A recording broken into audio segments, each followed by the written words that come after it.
mécaniques qui permettent à l'homme d'évoluer. On a parlé des omnis. L'ingérence du système omnique, donc les forces omniscientes, omniprésentes, omnipotentes, à l'intérieur de l'évolution de la conscience de l'homme. Premièrement, il y a des ingestions de phénomènes hiérarchiquement plus hauts que l'homme qui vont s'ingérer à travers la structure atomique de l'homme, la structure vitale de l'homme, la structure astrale de l'homme, la structure mentale, la structure supramentale de l'homme. Dans la réalité cosmique des choses, l'homme n'évolue pas. Votre matière matérielle physique n'a pas plus de conscience qu'une roche. L'énergie vitale de votre corps n'a pas plus de conscience que l'énergie vitale de l'animal. L'astral de l'homme accumule de la mémoire. Elle n'a pas plus de conscience que l'astral d'un autre homme. Par contre, la mémoire peut être différente d'un astral d'un âme à un autre. Le mental de l'homme est identique au mental de l'homme. Quel que soit l'homme, quelle que soit la femme, quel que soit l'enfant. Par contre, sa possibilité d'expression peut être altérée par son corps physique. Et parce que le corps physique change, on ne peut pas parler d'amélioration du point de vue de la conscience mentale ou astrale. On peut parler d'une transformation du point de vue de la nature physique qui permet l'expression plus complète de la conscience astrale ou mentale, mais il n'y a pas d'évolution ni mentale ni astrale. Le phénomène supramental n'est pas un phénomène évolutif non plus. Le phénomène supramental est un phénomène superposé à la conscience mentale de l'homme, qui est une conscience superposée à la conscience astrale de l'homme, fixe, qui est une conscience superposée à la conscience vitale de l'homme, égale aux consciences vitales des végétaux et des animaux, et qui est une conscience superposée à la matière, quelle que soit la matière, qu'elle soit minérale, qu'elle soit hominale, qu'elle soit, bref, organique. L'évolution n'existe que dans le véhicule global accumulatif des consciences, c'est-à-dire que l'évolution existe dans l'homme, mais l'évolution n'existe pas dans le corps physique, elle n'existe pas dans le corps vital, elle n'existe pas dans le corps astral, elle n'existe pas dans le corps mental, ni dans le corps supramental. La gestion ou la connexion entre ces différents plans de conscience crée l'homme, et étant donné que l'homme a la capacité d'aller chercher d'autres plans de conscience, du point de vue global, l'homme évolue. L'homme est donc un être volitif. Lorsque l'être humain évolue, il arrive à il a un virus, premièrement, qui attaque sa conscience. Le virus, c'est ce qu'on appelle l'âme. L'âme a la faculté de programmation. On peut instruire l'âme, on peut programmer l'âme, donc on peut lui dire ce qu'on attend d'elle. Bien souvent, l'âme, le virus se prenant pour la conscience, va lui-même dicter à la conscience ce que l'âme attend de la conscience. Et c'est ce qu'on appelle faire la volonté de l'animal humain, de l'âme. Alors que la conscience devrait dicter à l'âme ce que la conscience attend de l'âme, c'est ce que la conscience appellera faire la volonté du Père du point de vue de l'âme. L'homme a donc deux cheminements à faire qui doivent être faits conjointement et en parallèle. L'instruction de l'ego, donc la programmation spirituelle de l'âme, et l'instruction du mental, donc la programmation logique, mathématique du plan mental. L'être humain qui veut avancer seulement avec un plan d'énergie, l'être humain qui décide de vivre son évolution, sa conscientisation, à travers l'évolution exclusivement supramentale mentale, risque de devenir un MTS, un martyr de la transition supramentale, et cette maladie est contagieuse. Ce n'est pas comme les maladies transmises le soir. N'empêche. Lorsque l'être humain évolue et que l'être humain bannit totalement le phénomène de l'évolution spirituelle au travers de son âme, il engendre des maladies chez lui, des maladies d'ordre spirituel qui peuvent nécessairement se développer du point de vue vital et physique, donc d'une façon psychosomatique.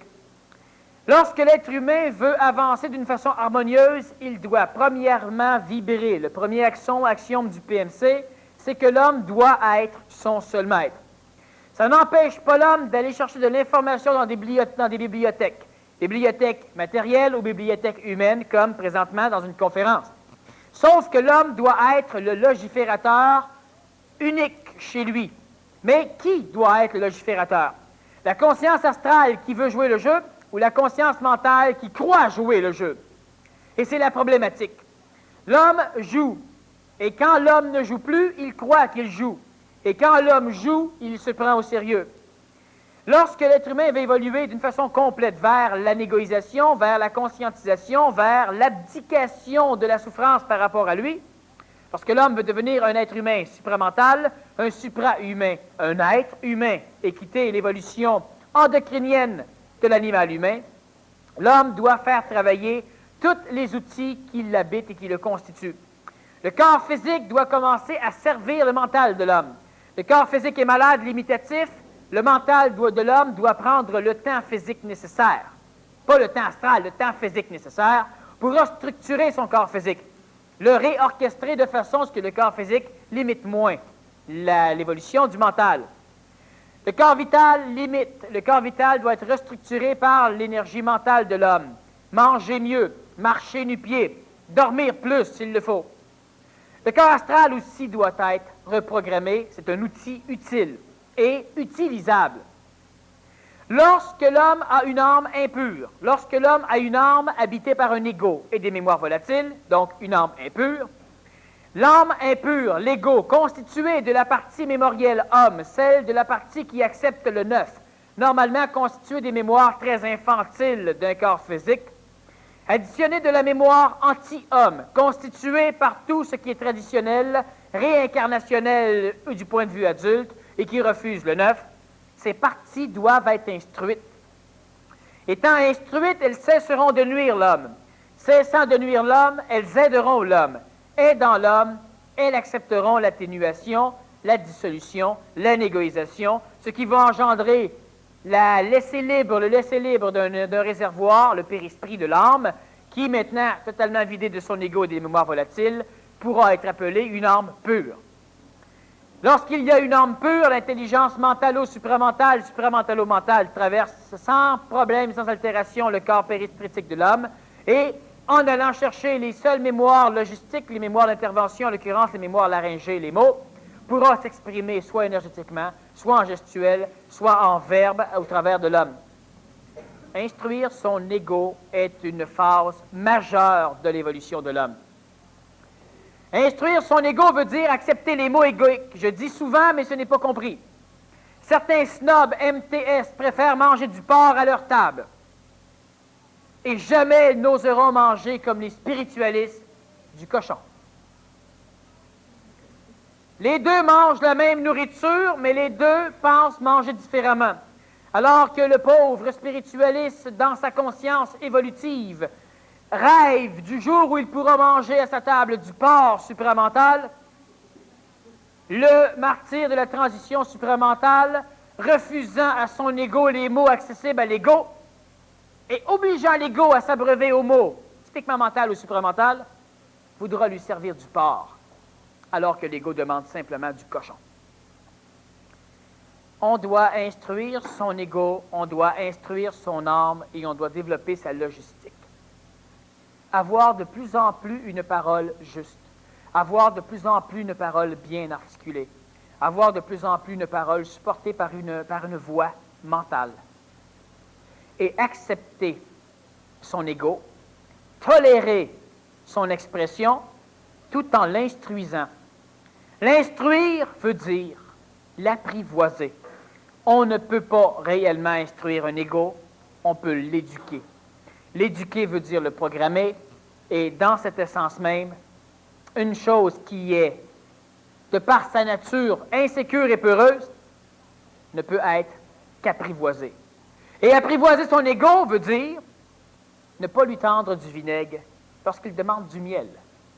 Ça ne veut pas dire que chaque fois que le bébé veut sa bouteille de lait, qu'on la lui donne, même s'il veut la bouteille juste pour la regarder ou la jeter à terre. Mais ça veut dire que de temps en temps, on doit devenir un allié de notre âme, un allié de notre ego, et surtout, on doit devenir le Dieu de notre âme. Lorsque l'âme aura des problèmes, il devra s'adresser à votre tête. Et là, vous serez son maître, son Dieu. Du point de vue des forces supramentales, vous serez le Dieu céleste de votre astral. Mais comme toutes les religions l'ont dit, Dieu aime l'homme. Alors votre tête devra aimer votre ego. Dieu comprend l'homme. Votre tête devra comprendre votre nature astrale. L'astral, c'est de la merde. Mais si elle reste chez vous, par incompréhension, elle va empoisonner votre corps. L'astral, on ne peut pas le rejeter comme ça. Il s'agrippe. Alors on doit l'instruire, le transformer, l'atténuer. Cela fait partie de la transition douce entre l'animal humain et l'être humain. Lorsque le plan supramental est capable de travailler avec l'homme, il permettra, parce que l'ajusteur de pensée sera maintenant expérimenté, à l'ego, d'avoir de temps en temps ses plénitudes. Comment voulez-vous faire confiance à un événement qui vous interdit tout ce qui se rapporte à votre nature? L'astral fera confiance au mental et au plan supramental lorsque le plan supramental sera capable de dire oui de temps en temps. La première chose que l'on fait violemment pour arriver à une évolution moins souffrante, c'est comme ce que la majorité d'entre vous avez fait. Tout refuser ce que l'ego demande. Totalement refuser. Contrôle total par abstinence des expressions de l'ego. Et quelque temps après, commencer à redonner à l'ego ce qu'il avait déjà. Mais l'ego ne pensera plus que c'est un acquis, il pensera que maintenant vous êtes bon pour lui, parce que vous le lui permettez de temps en temps. Oui. OK, tu dis qu'il faut être un Dieu pour notre âme. À ce moment-là, c'est créer une bilocation à l'intérieur même de... Elle est déjà là. Ouais, mais c'est de la créditer, de la confirmer. Mais il n'y a pas un danger de... Il n'y a aucun danger si ce n'est pas une partie de l'âme qui joue au mental puis qui se prend pour Dieu pour une autre partie de l'âme.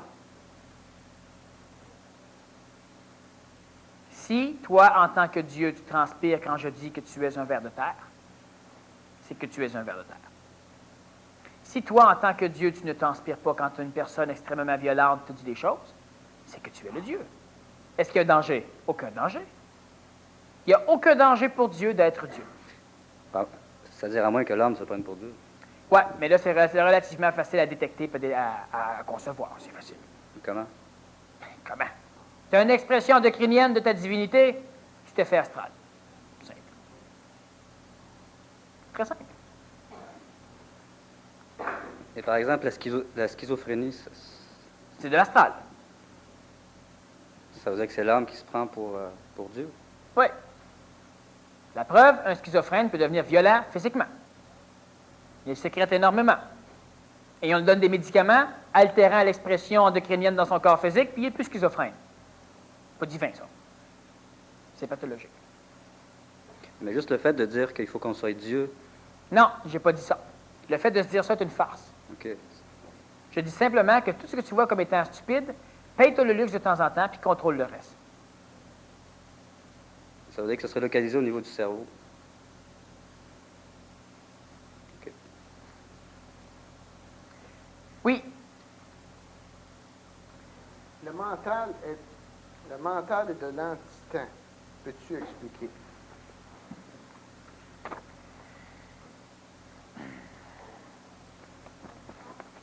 Le mental est de l'antitemps. Peux-tu expliquer? Explique. La terminologie antitemps est relativement juste, quoique relativement fausse, pour faire changement.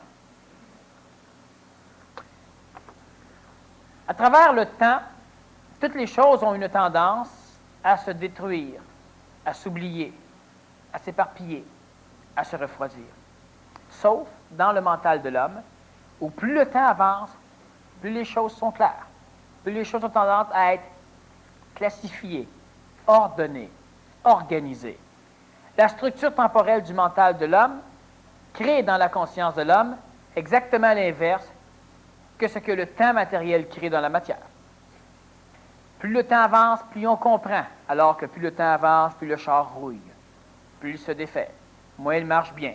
Le mental, plus le temps avance, plus il est performant. De ce fait, le temps mental coule à l'inverse dans l'expression et dans le résultat du temps matériel, et c'est pourquoi on peut dire que le mental est structuré sur un temps inverse, un temps négatif, donc un anti-temps. L'omniconscience sait tout et fait partie de Dieu. Comment donc Dieu ne saurait-il donc pas qu'on existe? Tu as déjà dit que l'extra-création sait que la création existe et donc Dieu sait que l'homme existe. Pourquoi dis-tu que non aujourd'hui? L'extra-créationnalité sait que la création existe. Exactement comme l'homme a déjà su que sa main existait, Mais il ne savait pas que les muscles existaient. Il ne savait pas que les os existaient. Il ne savait pas que les tendons existaient. Il ne savait pas que les globules rouges existaient. Il ne savait pas non plus que les globules blancs existaient. Mais il savait que la main existait. L'omniconscience sait tout.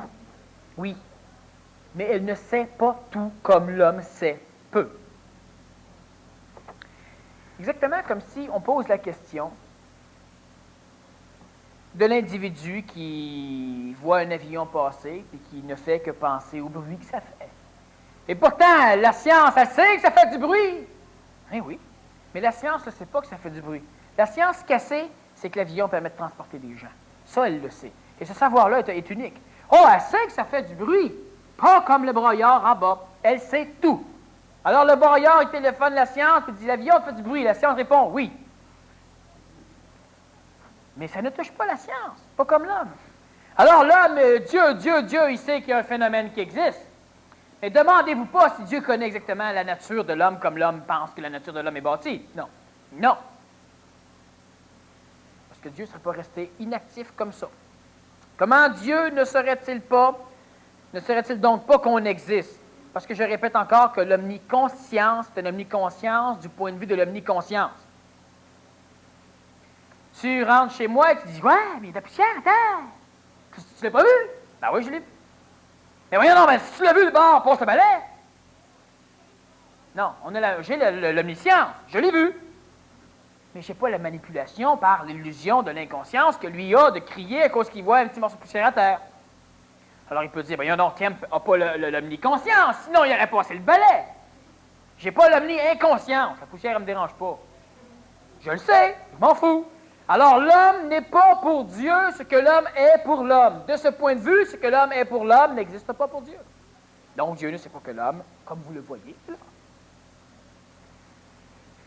Tu as déjà dit que l'extra-création sait que la création existe. L'homme sait que la main existe. Et donc, Dieu sait que l'homme existe. Et donc, je sais que les os existent. Pas nécessairement. C'est évident que l'extra-créationnalité s'appuie sur la création. Donc, la création, elle sait qu'elle existe. Tout ce qu'il y a à l'intérieur. Non, le gars qui nettoie les souliers de Jacques, il ne sert pas celui qui est le maître de Jacques. Pourquoi dis-tu que non aujourd'hui? Voilà, je dis que Dieu sait que le phénomène humain existe. L'humain souffre. Oui, Dieu le sait. Quelle est la valeur du mot souffrance pour Dieu? Pas la même valeur que pour l'homme. Donc, Dieu ne peut pas savoir que l'homme souffre. Pas comme l'homme sait que l'homme souffre.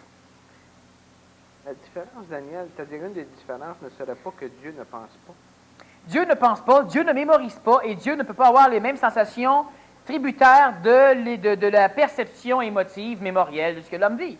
Donc, si tu dis l'homme souffre, pour Dieu, la souffrance, ça n'existe pas.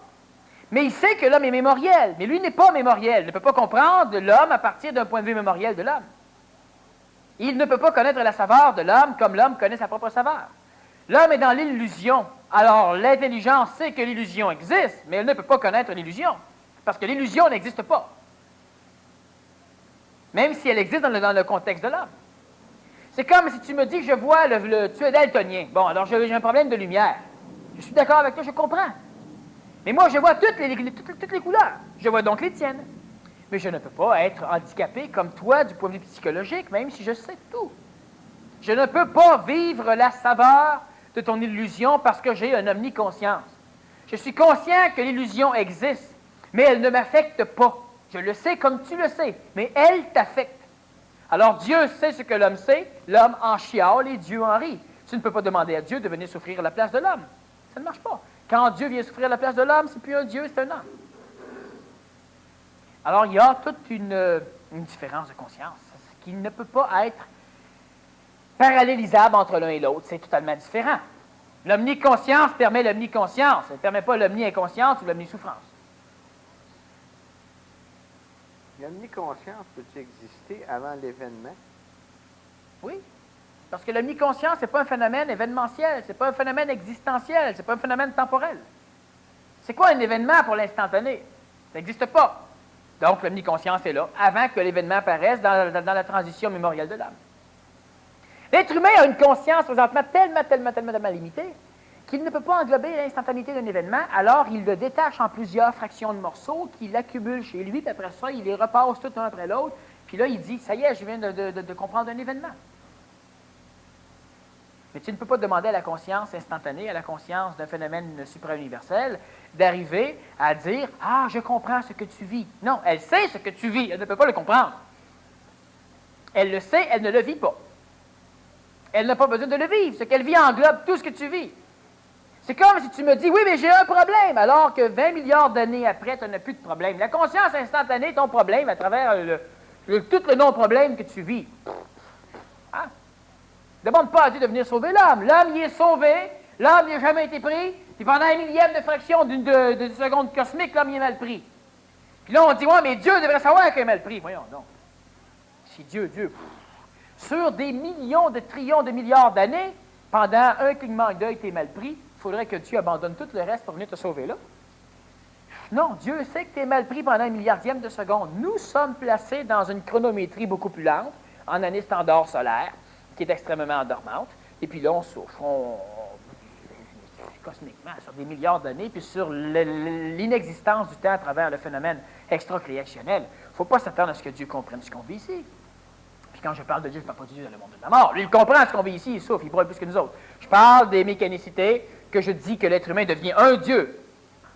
Donc, il n'est plus un être humain. On parle des mécanicités suprauniverselles et en continuant vers les omnis. Ça n'a vraiment rien à voir avec le limité de l'homme. On ne peut pas demander à quelqu'un qui a une omniscience de venir nous expliquer comment marche un téléphone, ça il ne peut pas. Il n'y a pas besoin du téléphone. Il faudrait qu'il limite toute son omniscience à la mémoire d'un téléphone pour pouvoir passer, il ne va pas te l'expliquer. Il n'est plus omniscient, il devient supraconscient. Mais il n'est plus omniscient. Oui. Quand Michael est venu perdre son omniconscience dans l'homme, est-ce que c'était un peu pour prendre un peu l'aspect de notre conscience? C'est ce que la tradition essaie d'expliquer, que Dieu s'est fait homme dans le but que, justement, que Dieu puisse connaître la misère, la souffrance de l'homme, faire une relation entre l'homme et Dieu, parce que Dieu ne peut pas connaître l'homme. Alors Dieu s'est fait homme pour pouvoir souffrir comme l'homme. Ce qui a souffert, ça a été l'homme. Ce qui n'a pas souffert, ça a été Dieu. Ce qui est resté pogné, ça a été l'homme. Ce qui s'en est sorti, ça a été Dieu. Ça n'a rien changé. Par contre, Michael, pourquoi il est venu ici? C'est simplement dans le but de résorber un faisceau. Et les faisceaux ne se résorberont pas tout en même temps. Le premier faisceau qui passait, c'était le faisceau michaélien, le 14e faisceau. Et on parle de, là, disons, 2000 ans, mais ce n'est pas 2000 ans, c'est 1900 quelques années. Mais à travers une chronométrie cosmique, c'est... Autrement dit, il y a Michael qui s'en sort, Chnook Lazare s'en sort, Chnook un autre s'en sort, Chnook un autre s'en sort, à cette vitesse-là. Entre ça, au niveau standard, il y a plusieurs milliers d'années, mais au niveau cosmique, c'est vraiment pas... Ça ne sert à rien de pleurer. Le clignement d'œil de Brahma, c'est 13 800 années standard. Franchement. Parce qu'à un moment donné, il a cligné un œil, il veut que tout le reste de sa vie soit arrêté sur le clignement d'œil, parce que dans son clignement d'œil, il a noyé 3 ou 4 poussières. La conscience du phénomène divin ne peut pas être en correspondance avec la conscience du phénomène humain. Ça ne marche pas. L'homme est, dans une mécanique prévue, laissé totalement à lui-même.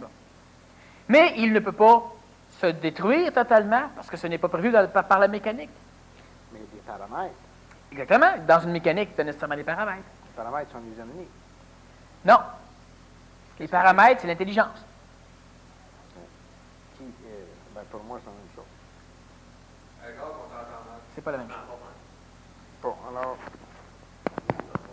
Oh, ils vont monter le son là-bas, là. Ils font peut-être 4-5, là. c'est mieux, là? Ah, là, c'est mieux. 1, 2, 3. 1, 2, 3. Elle parle plus fort, voir, là. Bon, attends, je vais changer de place, là. Pourtant, la première partie fonctionnait bien. Est-ce que c'est mieux, là? Bon, là? Oui. Bon, OK. Tu peux pas te le piquer ici?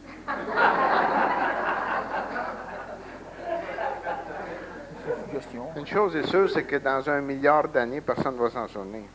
Exactement. Mais moi, je vais le vivre aujourd'hui. C'est ça qui est le problème de l'homme. Si l'homme, pour s'extra-créationnaliser, doit mourir à tout ce qui est de l'homme en restant en vie, à quelle heure s'opère le passage entre l'homme et l'homme devenu omni? Dès qu'il est mort à tout ce qu'il est, et donc il doit éviter la fusion s'il ne veut pas non plus être lié à son double qui, lui, demeure dans la création. Bon. Le personnage qui refuse la fusion avec son double éthérique devient Melchisédek. Il sera l'un des derniers à s'en sortir, mais il faut bien comprendre que rendu à un certain niveau de conscience, il n'y a plus de course pour s'en sortir. Lorsque l'être humain atteint la conscience supramentale, le temps devient une illusion palpable.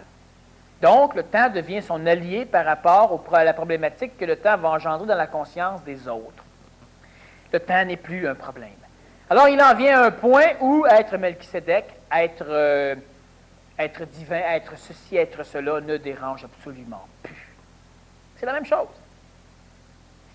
C'est comme si je place une personne et je le mets en charge de faire le ménage, de passer le balai dans le salon, l'autre passer le balai dans la chambre, l'autre dans la cuisine. Finalement, passer le balai dans un ou l'autre, il n'y a plus de concurrence. Présentement, l'être humain est dans une course effrénée pour s'en sortir. Une course où, pour plusieurs, la question est d'être dans les premiers. Être dans les derniers, ça ne les intéresse pas. Et pour la majorité, c'est aussi une course d'échelle. Grimper, grimper, grimper, grimper, grimper, grimper, grimper, grimper, au plus ça grimpe. Alors qu'il va venir à un moment donné, vous allez commencer à devenir un peu plus sage. Comme si vous étiez un vieillard de l'évolution. Pas nécessairement du point de vue physique. Vous allez vous dire, ouf, j'ai couru assez, mais finalement, le temps court aussi. Ça vaut pas la peine de courir. Lorsque l'être humain arrive à un certain niveau de conscience, il va soit devenir Melchisédek si c'est cela qu'il doit faire. La majorité vont accepter la fusion avec leur double éthérique et devenir des supra-humains, des hommes nouveaux. Par la suite, certains, lorsque toute l'humanité aura été récupérée par les 144 800 et quelques corps physiques, certains humains vont commencer à éclater pour s'échapper de la sphère. Mais ce ne sera pas une course, ce sera une condition. Si l'homme, pour s'extra-créationnaliser, doit mourir à tout ce qui est de l'homme en restant en vie, à quelle heure s'opère le passage entre l'homme et l'homme devenu omni? L'heure planétaire, on va laisser faire, on n'a pas assez de chiffres sur nos montres.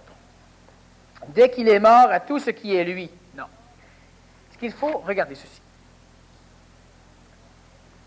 L'homme ne meurt pas à ce qui est lui. L'homme va mourir à tout ce qui n'est pas lui. Vous êtes un être humain réveillé. Et là, ne jouons pas avec les mots, disons que l'éveil est l'état d'être. Vous vous endormez.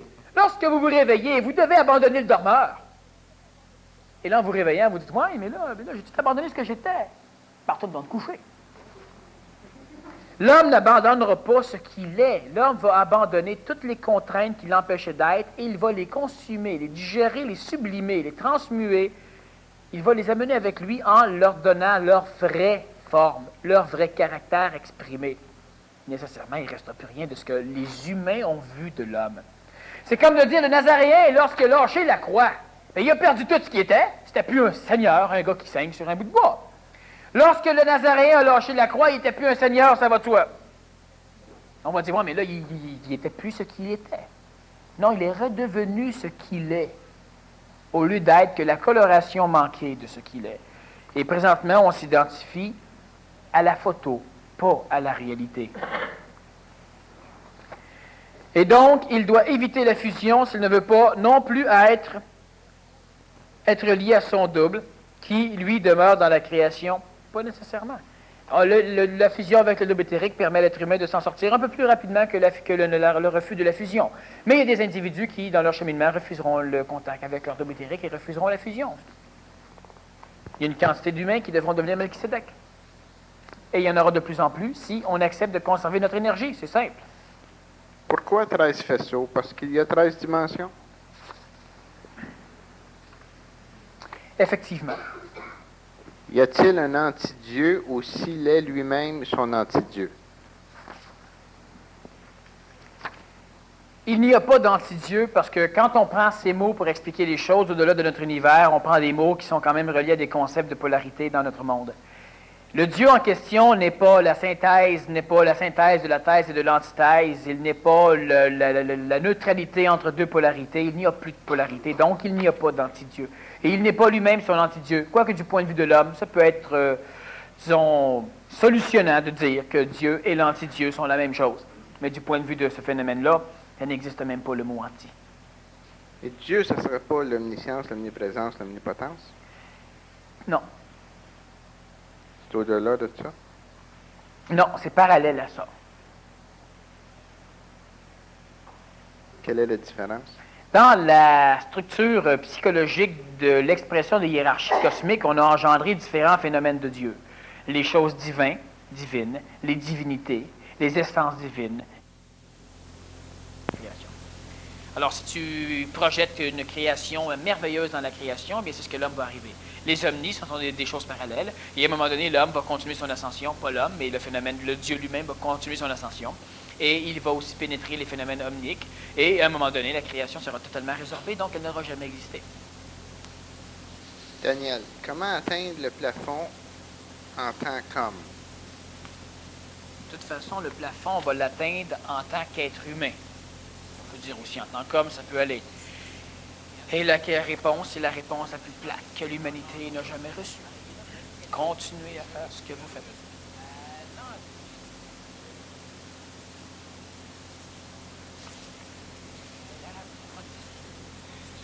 Si Dieu ne peut entendre ce qu'on lui demande, à quoi sert la prière qui instruit? C'est le Dieu dans le monde de la mort. Celui-là, il entend tout.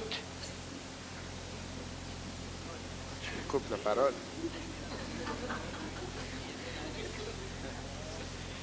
À quoi sert la prière qui instruit l'astral, qui instruit l'intelligence, sinon qu'à remonter l'échelle? Non, on parle au Dieu créé par l'homme à l'image et la ressemblance de l'homme, placé dans le monde de la mort par l'homme, de façon à permettre à l'homme qui devenait trop matériel de continuer à être manipulé par des sphères qui ne pouvaient pas devenir trop matérielles. Et c'est pas à quoi a servi le Dieu dans le monde de la mort. Et quand on prie, bien, on va simplement ordonner à une créature que nous avons nous-mêmes créée de nous servir. Étant donné que l'être humain n'a pas encore la faculté d'être une autorité mentale dans le monde astral, il peut encore se servir des moyens spirituels qu'est la prière pour, dans des lois très particulières, arriver à faire des échanges d'énergie avec un Dieu particulier.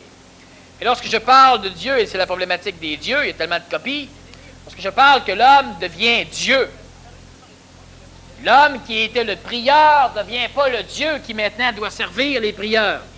C'est ce Dieu-là que je parle. C'est un Dieu. C'est un Dieu. C'est un bon Dieu.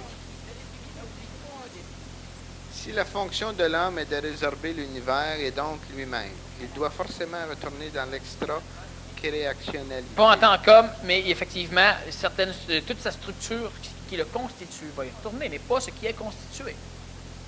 Et donc pouvoir sortir d'ici. Le Nazaréen est, ou s'il existe, une coordonnée.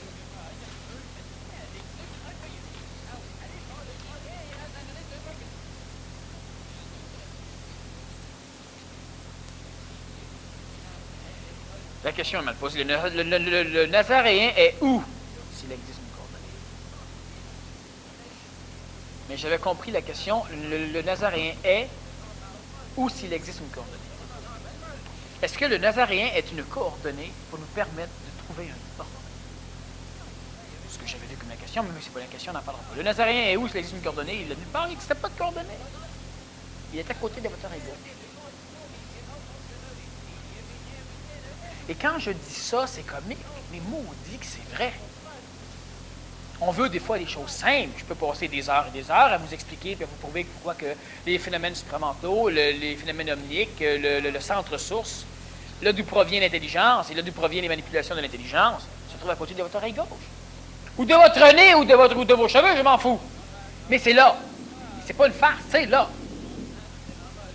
C'est là. Quand on a besoin, tu fais... avant qu'il se déplace. On s'amuse, mais c'est exactement ça.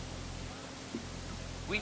Que je vibre que ce que tu dis, c'est intéressant, là, mais est-ce que tu pourrais plus élaborer? Rendre plus compliqué la simplicité? Non, simplement mieux identifier. C'est à côté de notre oreille gauche. Moi, mieux l'identifier. Ça se trouve exactement sur le petit bouton que tu as sur ton pavillon d'oreille gauche. OK. Est-ce que ça a une forme? Forme de bouton. Pourquoi compliquer les choses simples? Ben, c'est pas simple. Bon, à un moment donné, je reviendrai là-dessus, puis je compliquerai pendant 3 heures de temps. OK, c'est quoi qui est à côté de notre oreille gauche? Le centre source, c'est-à-dire qu'à côté de ton oreille gauche, de ta droite ou de ton nez, ou de ta main, ou de ce que tu voudras, mais nécessairement là où, tout proche de toi, il y a le salut. Il y a un chemin qui permet à l'être humain, par l'intelligence, d'avoir accès aux omnis, donc de pouvoir sortir totalement de la conscience universelle. Voilà ce qu'il y a. OK. Et on n'a pas besoin de le chercher partout. Quand on fait des voyages autour de la planète, c'est pas pour chercher ça. Chercher de l'énergie, soit chercher de l'expérience, soit replacer des structures réincarnationnelles de l'ego qui proviennent de ces pays qu'on va visiter, soit. Mais c'est à côté de l'homme quand même. Qu'est-ce qu'il y a un moyen de rentrer en communication? Et oui, Lequel? tout ce que tu fais. Ce que tu es en train de décrire, c'est l'omniprésence. Non. Tu dis c'est partout. Ben oui, mais je ne le décris pas. Ce que tu es en train de dire. Je parle d'une chose qui est omniprésente, mais qui n'appartient pas au domaine de l'homme, mais c'est partout, alors on l'a dit. Omnicentre. C'est ça. Le centre, c'est omni, c'est partout. C'est pour ça que c'est sur le bouton de l'oreille gauche comme sur le bouton du bout du nez. Oui, maintenant, il ne faut pas que toi, tu penses que tu vas rentrer par son bouton d'oreille gauche pour sortir. C'est son bouton, puis c'est ça, sortie. Est-ce Son que quand, bouton, puis t'as sortie. Tu as nombril? J'ai aimé, c'est assez. C'est ça. est-ce que quand tu dis omni, ça veut dire objet mobile non identifiable?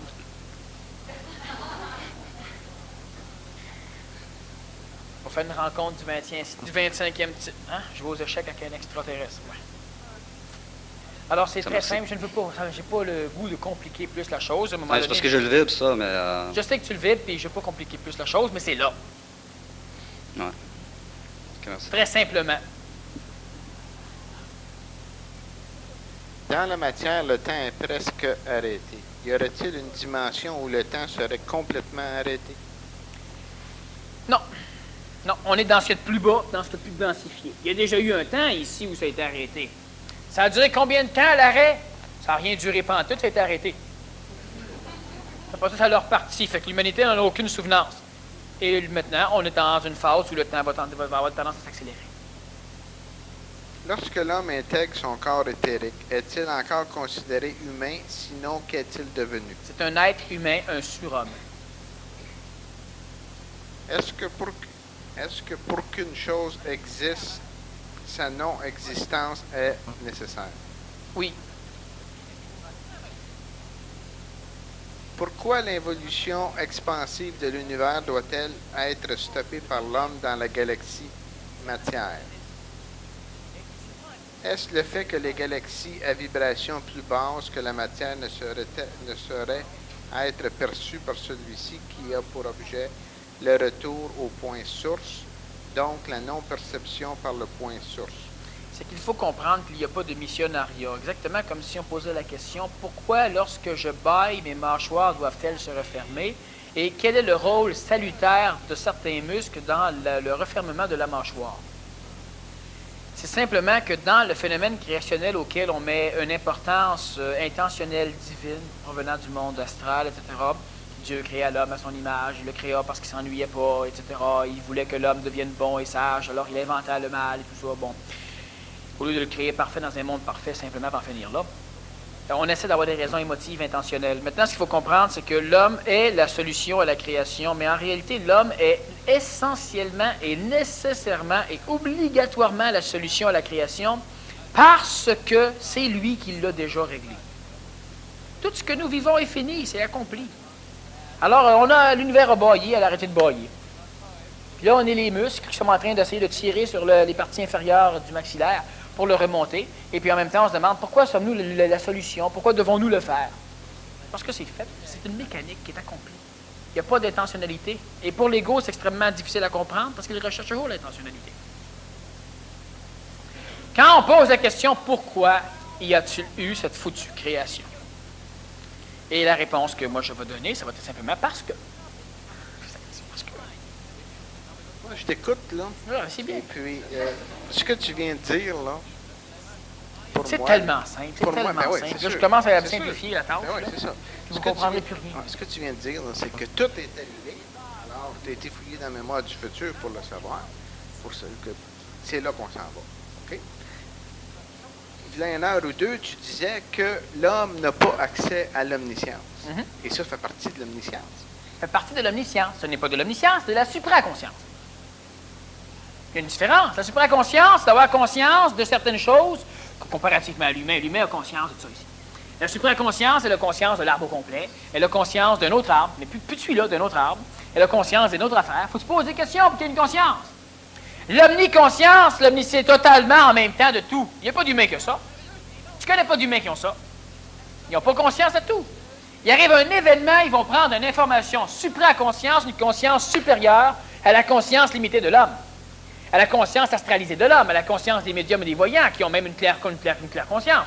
Mais c'est limité. La supraconscience, elle va te chercher la donnée qui habite l'omniscience, mais la donnée que tu as besoin, mais exclusivement elle. L'énergie supramentale te permet de savoir ce que tu as besoin de savoir quand c'est nécessaire que tu le saches, c'est tout. Et décrire ce que tu viens de décrire semble être, c'est-à-dire antérieurement à ce que tu viens de répondre, là, sans être le bout des bouts, lorsqu'on dit que c'est tout ça qui va se produire et puis qu'on va y arriver. C'est pas de l'omniscience, c'est de la supraconscience. La supraconscience, OK. Quand je regarde en avant, je ne sais plus ce qui se passe en arrière. Veux-tu que je te dise ce qui se passe en arrière? Pas de problème, mais je ne sais plus ce qui se passe en avant. Veux-tu savoir ce qui se passe à côté? Pas de problème. C'est de la supraconscience. Alors, je peux te définir totalement une structure de problème et tu poses une question sur cosmiquement, qu'est-ce que ça fait? Ah, ben là, je me recule. Là, je vais t'expliquer cosmiquement, qu'est-ce que ça fait? Ah, mais ça contredit ce que tu as dit là. Bon, on va retourner dedans voir. Ah, là, je t'explique ça. Ah, oui, mais là, bon, c'est la supraconscience. C'est intéressant, mais ce n'est pas de l'omniscience. À la vitesse où je peux voyager, ça donne l'impression d'une phénoménologie extrêmement intéressante, mais ce n'est pas de l'omniscience. C'est de la suprascience. Et un ou d'autres étapes avant. C'est ça. Est-ce que c'est régi par l'omniscience? C'est régi par de l'intelligence. Bon, je n'avais pas terminé tantôt de lire la question. Je vais continuer. Au point source. Donc, la non-perception par le point source. Faute de non-programmation mémorielle d'une ou de plusieurs parties de lui-même, d'où perte d'attraction, de pouvoir, de puissance, ou le développement possible d'un autre point source qui serait l'anti-point source, ou d'un processus qui serait l'anti-processus mémoriel. L'homme aurait-il le choix alors d'opter pour le ou l'anti-point source? Un pouvoir décisionnel, comme faire la grève évolutive ou involutive, pourrait-il être l'apanage de l'homme? Explique et commente. Expliquer, commenter. Non, oui, non. Probablement, les anti-ceci, les anti-cela, il faut faire attention. Il ne faut pas trop en mettre des anti. Pour rien contre tout. L'homme aurait-il le choix alors d'opter pour le ou l'anti-point source? Non, parce qu'il n'y a pas d'anti-centre source. Il y en a un qui n'a pas de polarité. Un pouvoir décisionnel, comme faire la grève évolutive, ce n'est pas un pouvoir décisionnel tout à fait réel, parce que si l'homme fait la grève, c'est parce que cela aurait été permis. Alors, un pouvoir décisionnel, comme faire la grève évolutive ou involutive, pourrait-il être l'apanage de l'homme? Lorsque nous parlons d'être humain, nous pouvons parler un peu plus de certaines mécanicités qui vont quand même engendrer des conséquences à l'échelle de la planète, sinon à l'échelle du cosmos, donc de d'autres mondes habités. Lorsque nous parlons de l'homme, il n'y a aucun pouvoir décisionnel, il y a simplement un pouvoir de manipulation et c'est le monde de la mort qui prend la décision selon ce que l'homme va faire et selon les capacités qu'a l'homme d'être manipulé. Si nous parlons de l'être humain aura la faculté de prendre des décisions en fonction de l'intelligence. L'être humain sera manipulé par de l'intelligence, moins manipulé par les forces astrales, et les décisions intelligentes exprimées et appliquées par l'homme engendreront nécessairement des conflits majeurs au niveau des structures soutenues par le monde de la mort, en l'occurrence l'humanité conventionnelle. Si on regarde l'idée d'Adolf Hitler, Adolf Hitler a une expression luciférienne, donc il a une vision intelligente des choses, une vision supramentale. Alors, il décide de l'appliquer. Qu'est-ce que ça donne? Ça donne l'extermination de toutes les races qui n'ont pas la capacité génétique de supporter de l'intelligence supramentale. Laissant cela dans les mains d'Adolf Hitler, alors cela engendre une conséquence karmique planétaire relativement négative. C'est la même chose pour l'homme. Sauf que plus il y aura d'êtres humains supramentalisés, plus les décisions seront atténuées du point de vue de la conséquence karmique. Seul l'homme supramental, l'homme nouveau, a la capacité de choisir entre l'astral du point de vue d'une conséquentialité écologique atténuée ou d'une réaction intelligente du point de vue d'une réaction plus rapide mais moins atténuée. Alors, quand on parle de faire la grève, nécessairement, ça ne s'adresse qu'à l'homme nouveau, à la femme nouvelle ou à l'enfant nouveau. Ça ne s'adresse pas à l'homme en tant qu'homme. Concrètement, comment pouvons-nous arrêter de donner notre énergie à ces extraterrestres?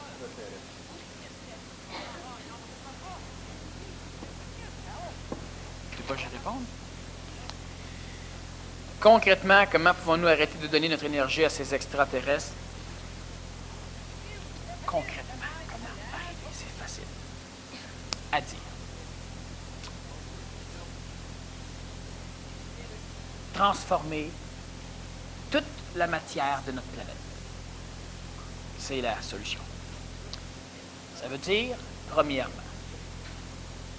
donner à chaque être humain l'abondance nécessaire pour le libérer totalement des contraintes de la matière.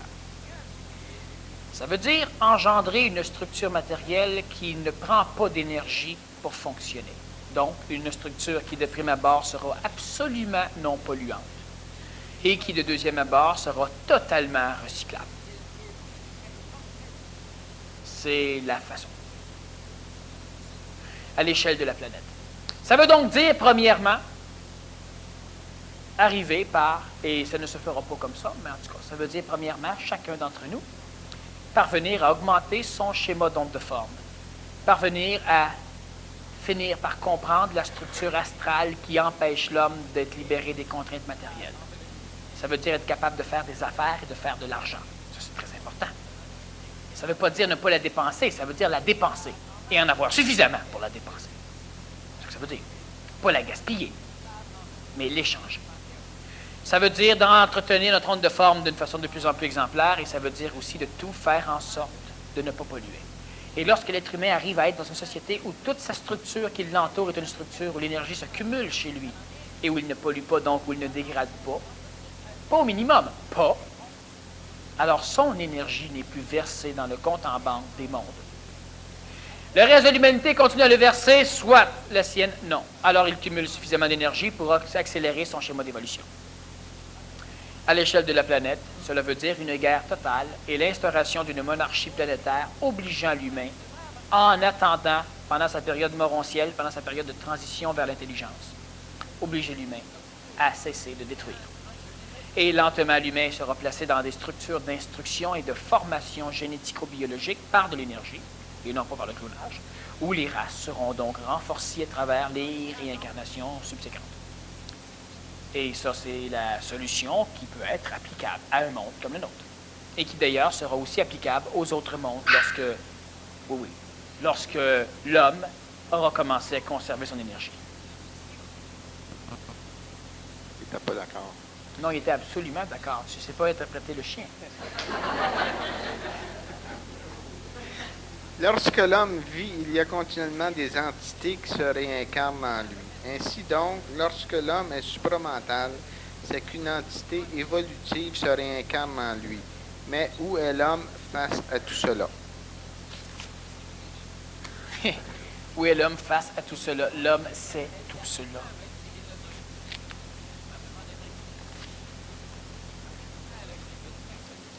Quelle différence fais-tu entre la purification et la transmutation? Purification veut dire rejeter le mal vers l'extérieur, ce qui entretient et nourrit les forces d'involution. Transmutation veut dire conserver le mal qui nous habite et le transmuer en bien. Quand je parle de mal et de bien, je veux simplement dire que purification veut dire rejet de l'antihomme et des mémoires astralisées ainsi que de l'ego à l'extérieur, ce qui nourrit les contingences astrales extérieures, permettant à l'extérieur de devenir de plus en plus puissante. Donc, les forces du mal grandissent en même temps que l'homme évolue. Transmutation veut dire conserver l'antihomme chez soi et le transmuer. Processus extrêmement long, extrêmement pénible. Disons qu'on peut faire une espèce de mixture des deux. Rejeter l'antihomme, lui faire face, le détruire en le digérant. Mais encore là, ce sont des phénomènes extrêmement initiatiques. Ce que l'homme fait présentement, il rejette le mal, et le mal est de plus en plus fort à l'extérieur. Et cela peut engendrer dans une humanité de plus en plus conscientisée à la paix des guerres extrêmement violentes. Lorsque tu parles de la conscience qui va d'en haut jusqu'en bas et des conséquences qui vont d'en bas jusqu'en haut, cela reviendra-t-il au même de dire qu'il n'y a pas de libre arbitre? Oui. C'est d'ailleurs ce que je n'ai pas dit, que j'espérais qu'à un moment donné qu'on veuille me faire dire, et c'est en plein ça. L'intelligence te manipule, mais tu ne la manipules pas. Et plus tu avances, plus c'est subtil. Eh bien oui. Comment l'homme pourra-t-il résorber l'univers s'il est limité à l'intérieur même de cet univers? L'homme va commencer par se résorber lui-même, donc exploser au niveau super-universel, et ses mécanicités divines, donc des dieux, les dieux, vont continuer à faire le même processus. Quand je parle de l'homme, je veux simplement dire que le noyau primaire de départ, c'est l'homme. Pour moi, cela semble paradoxal. Quelle est l'utilité à mon niveau de conscience d'entendre ce concept qui dépasse de loin ma capacité de compréhension? Je répète encore une fois, c'est que tout ce qui dépasse la capacité de compréhension d'un individu oblige son système neuronique à travailler. Et après un laps de temps de travail, l'individu parvient à comprendre ces choses. Et qu'est-ce qui est important, ce n'est pas les choses qu'il comprend, mais la faculté qu'il a maintenant de comprendre. Et cette faculté de comprendre se développe simplement lorsqu'on oblige notre système neuronique à travailler avec des choses qu'il ne comprend pas. On ne développe pas la conscience d'un homme en lui rabattant continuellement ce qu'il comprend. On développe la conscience d'un humain en lui amenant du neuf et des choses qu'il ne comprend pas nécessairement de prime abord.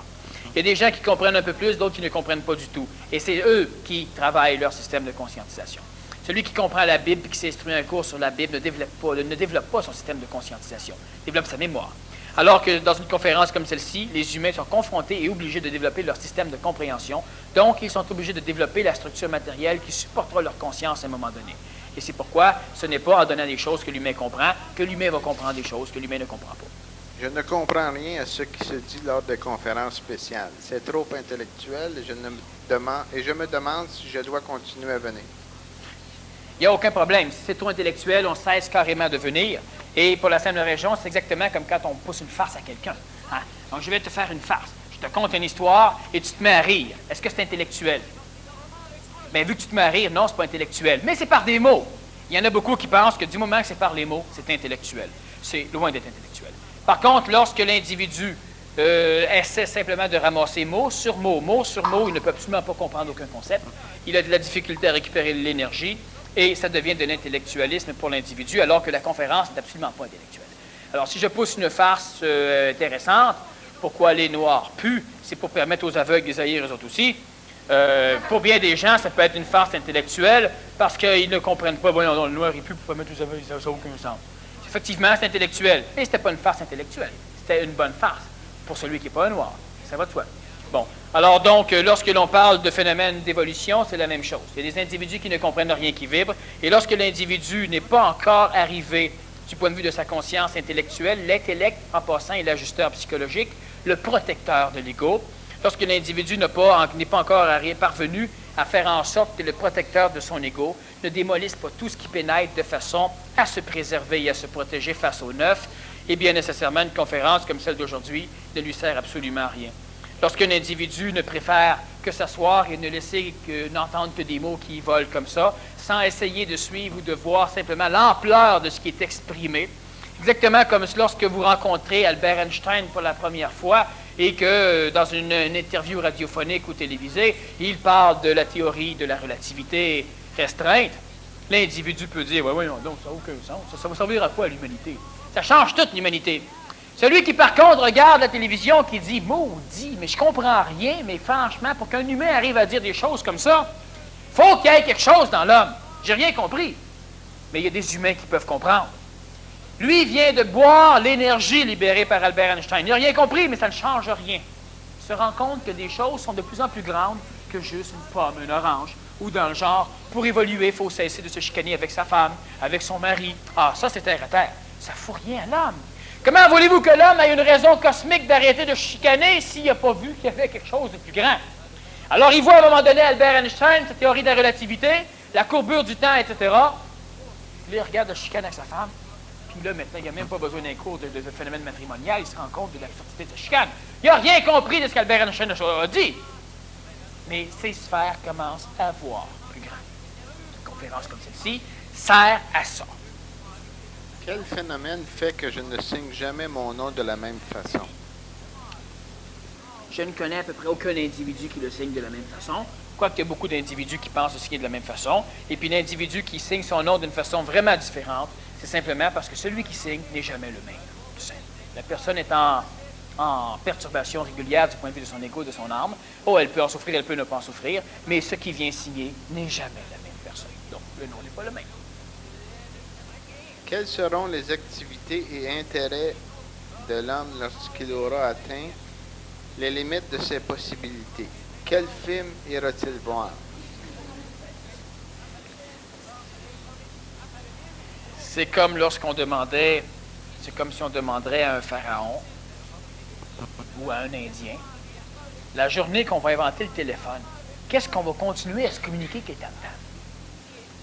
Il n'aura plus de tam-tam. Qu'adviendra-t-il de Spielberg? Il sera fusionné. J'aimerais que tu reparles du rôle de l'homme et qu'adviendra-t-il de l'homme lorsque son rôle sera terminé. Le rôle de l'homme, très brièvement, je l'ai dit souvent, c'est de bloquer l'évolution expansive de l'univers et de permettre sa résorption pour faire en sorte que l'univers n'ait jamais existé. Qu'adviendra-t-il de l'homme lorsqu'il aura terminé ce travail? L'homme sera ce qu'il a été avant de le commencer. Dans des mots, ça se dit comment? Ça ne se dit pas. Les mots sont les véhicules permettant à l'homme de transporter de la mémoire d'un homme à un autre. Parler de ce qui n'est pas inclus dans la mémoire, cela veut dire faire référence à des mots qui n'existent pas. Autrement dit, cela veut dire parler une autre langue. Et ça ne se parle pas. Il faudra apprendre la langue. Apprenant la langue, on apprend ce que les mots veulent supporter. Apprenant ce que les mots veulent supporter, on connaît la réponse. L'évolution l'amènera. L'Église a essayé de dire que l'homme jouerait de la harpe sur un nuage, puis tirerait la chaîne de temps en temps pour arroser la terre, pour faire pleuvoir.